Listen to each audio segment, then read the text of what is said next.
Trump, what are you trying to hide? President Trump, what are you trying to hide? That's the question the American people are asking. Now, over the past few weeks, Senate Democrats, including my colleagues here with me, have been preparing for every scenario. We're working with the victims' attorneys. We're working with legal experts. We're working with people very familiar with this case to ensure full compliance of the law. If the administration withholds some documents unlawfully, we will know. If they abuse narrow exemptions to hide the truth, we will know. And there will be serious legal and political consequences. This law passed with near unanimous support. The survivors deserve the truth, and the American people are demanding it. This isn't political. Democrats and Republicans agree. The American people deserve the truth. So, Donald Trump, release the Epstein files. Stop hiding. Stop delaying. Come clean with the American people. And if you don't, the question will only get louder and louder and louder. Trump, what the hell are you trying to hide? Senator Wyden's done great work on the financial end of this and has been a great member of our team. Thank oh, you. Sorry. Yeah. No, go ahead. No, Amy, you go first. Now, Okay, Amy goes next. Go. You're closer to the microphone. Thank my colleagues, and there are two cover-ups that need to be discussed this morning. The first involves the Department of Justice, and that is urgent business that we're focused on this week. The second cover-up is being conducted by the Treasury Secretary, Scott Bessent, and it deals with the financial aspects of how the sex trafficking came to be. So let's talk about them one at a time. First, as Senator Schumer said, there's good reason to be skeptical of whatever spin the Trump administration puts out on Friday. Here's why. This wouldn't be the first time Bondi tried to trick the public with a binder full of chicken feed. That's what she did back in the spring, which infuriated MAGA voters who took Trump and his cronies at their word that they'd release the files. Second, the cushy treatment by the Trump administration of Ms. Maxwell is totally unacceptable. She was right at the heart of the most notorious sex trafficking ring in modern American history. Despite that, Donald Trump himself said a pardon for Maxwell is on the table. Third, the Trump administration did assign hundreds of FBI agents to look at the Epstein file, but it wasn't to hunt down any more pedophiles. It was really to comb through the files for Donald Trump's name. Why? To protect him from public scrutiny. From the beginning, that's what they focused on with respect to Epstein. So Trump and Bondi do not deserve the benefit of the doubt. Second, we need to look at what Scott Bessent and the Treasury Department is up to here. They've got another massive set of Epstein files. It is a critical fight for transparency and to find out how this horrendous sex trafficking operation was funded. For nearly 4 years, Finance Committee investigators have been on this, and we have been following the money. And to do that, you've got to get access at the Treasury Department to the records that we have seen. The staff of major Republicans have seen them, and then the file is made up of thousands and thousands of bank documents. And my investigators say that it is a financial roadmap into how Epstein hurt so many families. It shows who was paying Epstein and where his money was going. It shows what banks enabled his trafficking despite evidence of money laundering and despite the knowledge that he was a sex offender. It shows payments that look like the result of blackmail. It shows big outflows of money to Eastern Europe, Turkey, and Russia, and it includes the names of women and girls. My investigators saw a large portion of these records in 2024 under the Biden administration, but the Trump administration is denying us the file today. It's important for the American people to find out how all of this was financed, and that means getting our hands on the file to investigate further. The Secretary of Treasury, Mr. Bessent, has refused now multiple times to hand it over to our investigators. Ridiculous excuses, again and again. So we have introduced legislation to compel him to turn this over to Senate investigators. And I will tell you that Epstein survivors are already filing suit, against banks because they think that this information is so critical to finding out how they were exploited. So it is time for the stonewalling to end. That's why I so appreciate what my colleagues have done to get this information out on Friday, and the administration is required by law to release the Epstein files at DOJ. I'm here to say it's got to be done at the Treasury Department as well, because we find in America you capture corruption by following the money, and that's what was so critical at this point to the second investigation. Thank you, Leader Schumer, and I thank my colleague, Senator Klobuchar. He's been working very well on this, and we appreciate it. Thank you very much. Klobuchar. Thank you, Senator Wyden. Thanks for following the money, something that's our creed as my former job as prosecutors. Whenever you're solving a case from the smallest theft to big rings, and I appreciate that. So let's remember what this is all about. This is about exploitation and abuse. These victims deserve justice, they deserve transparency, and they deserve accountability. Example, Danielle Bensky, 17, recruited into Epstein's circle. Her mom had a brain tumor, and Epstein told her he could help her mom, but only if she abided by his demands, including recruiting other girls. He told her, I can use it to help you, or I can make it very difficult for your mother. That horrific crime, one of many, is why the House voted 427-1 to release the files and why the Senate unanimously passed the bill on Senator Schumer's motion. That bill set a specific deadline, December 19th, and it is a must. It's not a may, it's a must. And it says that no record shall be withheld, delayed, or redacted on the basis of embarrassment, reputational harm, or political sensitivity. With this deadline, they will show whether they are really going to stop covering up or they're going to protect these powerful abusers. If they redact these files heavily, it will be clear they are hiding something. Because maybe it's because Donald Trump is mentioned 1,500 times. Maybe it's because they want to shield wealthy donors who are implicated in these files. Regardless of the reason, if these files are heavily redacted without justification, Americans will know that they are once again, this administration, siding with the rich and the powerful. Remember, if the president was actually serious about truth and transparency, his administration would have released these files months ago.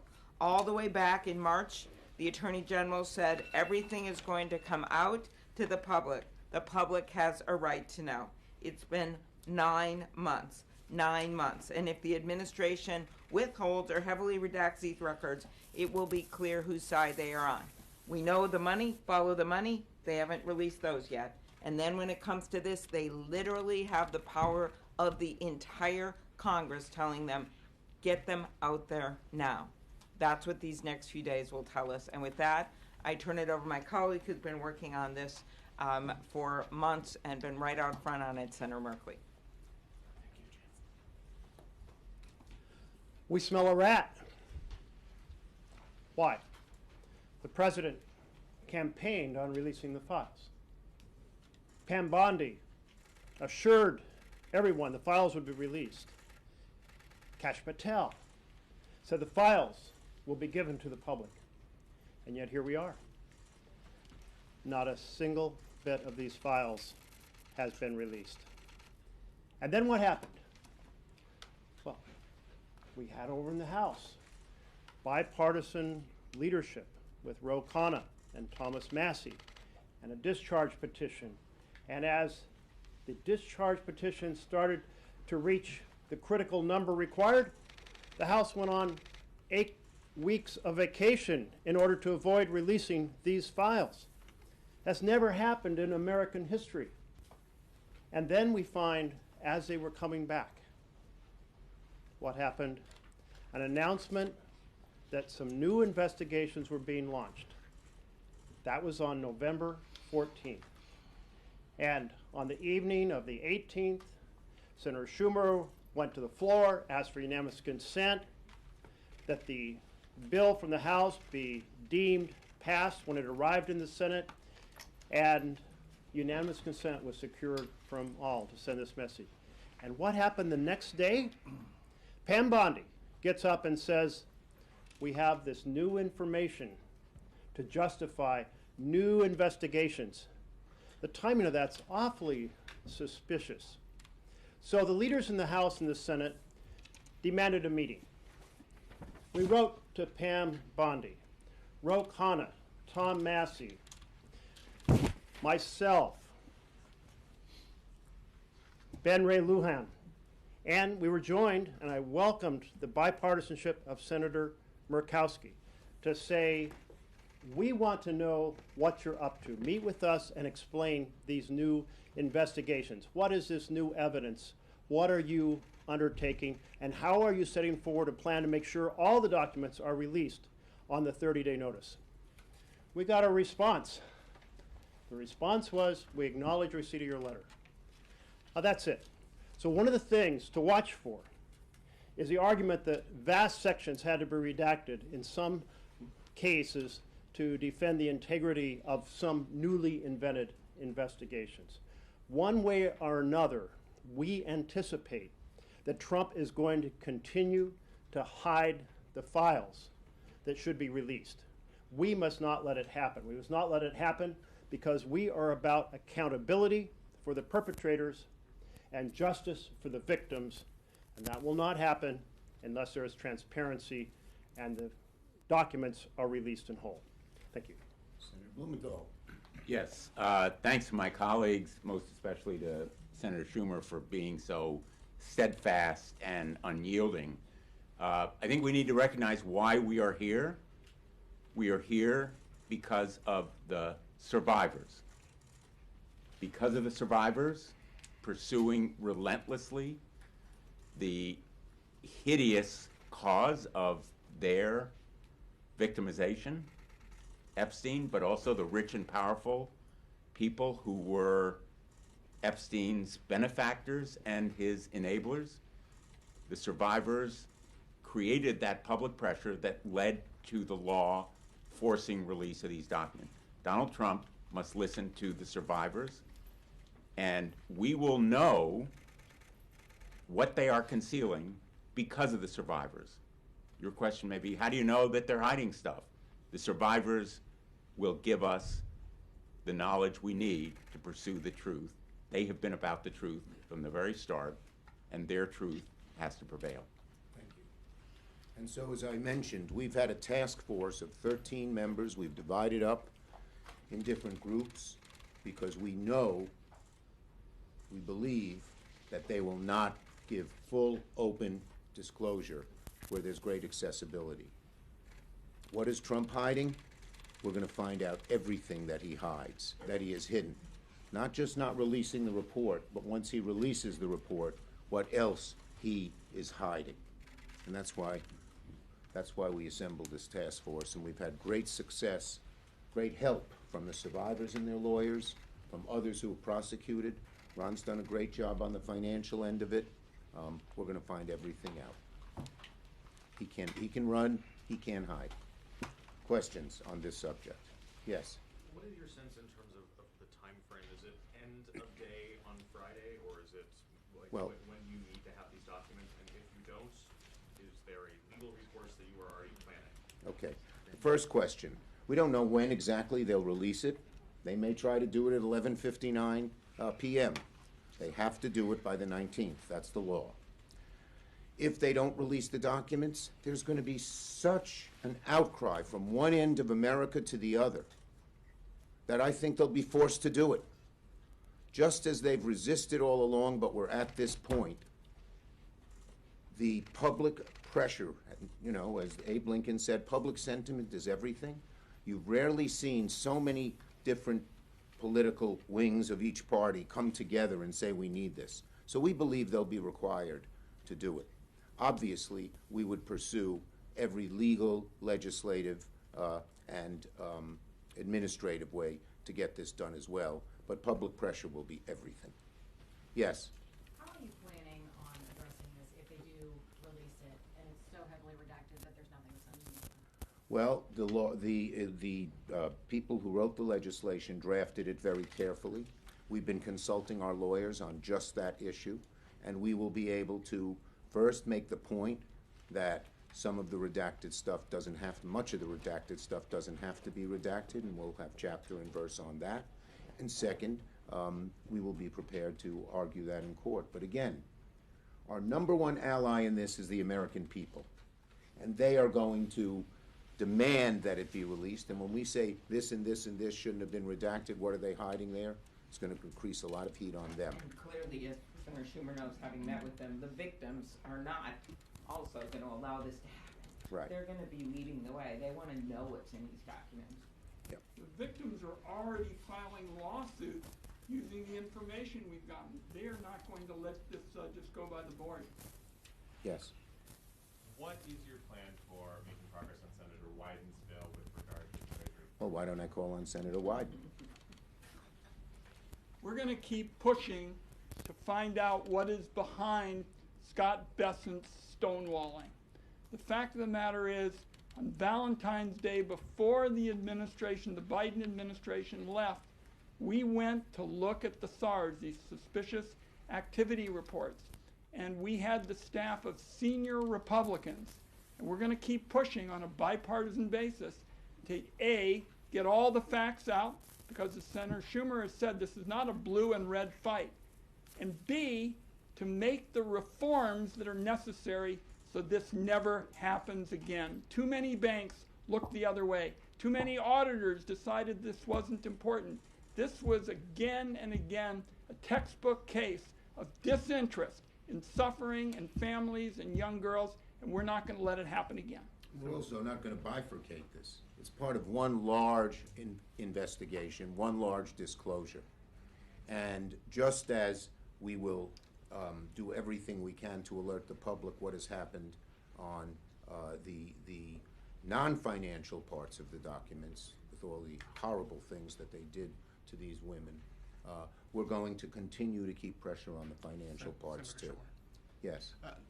So let's say these files do get released. Is it just going to be a public release, and you all are just going to let the American people go through them and come to their own conclusions? Or will Senate Democrats, will there be a coordinated campaign? Will there be anything that we can expect next year when you all Well, the return? first step is to get them all released.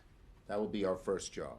And then, once we have the releases, obviously, it's going to be clear as could be to the American people what has gone on here. But, you know, Democrats will be actively involved, letting people know how disgraceful this has been. The American people should see everything we see. Yeah, they'll see it. Yes. In terms of the timing, if you need to go to court after the release because it's, you know, there are too many redactions or just everything's not there, is that something that can happen quickly, days, We're weeks? gonna, you know, we have great lawyers who are ready to go, and we will leave it to them as to the best sense of And are timing. you working But with- certainly, we want to let public pressure build and build and build. And are you working with the Republicans on the court action? Because the law was bipartisan, would it? We expect that we will have lots of bipartisan support. Thank you, everybody. Oh, last one. What steps are you guys taking when it comes to learning more about why Elaine Maxwell was moved? I don't know if you saw, but Susie Wiles, the president's chief of staff, We said saw that. she had no idea. The president had no idea. I'm curious. I don't know whether those will be. In She the files or not. should not have been moved, and I think when the files are made public, the pressure on to disclose how that happened, why that happened, and to undo it will be very, very real and strong. Is that a focus of one of these task That is forces? one of the focuses is on what happened and what they've tried and what they have tried to do to cover up everything, including what happened with Ghislaine. Okay.